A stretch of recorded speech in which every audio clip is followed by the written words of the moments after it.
شواهد نهادا اخواني شاندن لور درباز بن یان جهاتنا سکناندن يعني روی امرو خوفشاندن دستی پێشێتەوە لە ناوبازاری ڕانیەوە لە ناوبازاری ڕانی و لە دەوروبەری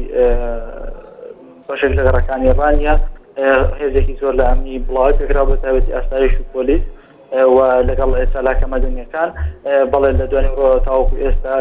خۆپشاندنان هەوڵی ئەوان دەدا کە نزیکنەوە لە بارگای پارتی دیموکراتی کوردستان کە لە قیازەیە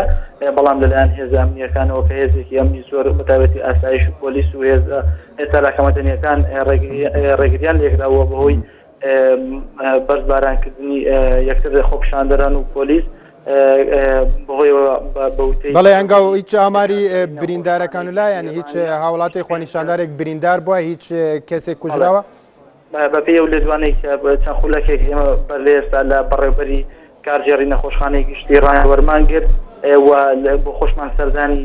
نەخۆشخانەی گشتی ڕانیمان کرد لە بەشی پیاکەوتن و وێنەی و کەسانەمان کرد کە بریندار بوون لە نێویاندا 25 کەس بریندار بوو بە وتەی بەڕێوەبەری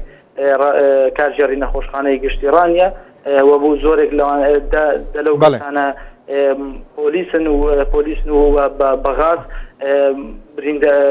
بریندار بوون و بەڵێ ئەنگاو سپاسش بۆ تەبلیغ بوونەتەم دیگەشتن داهاتیدا پێزانین بێتریش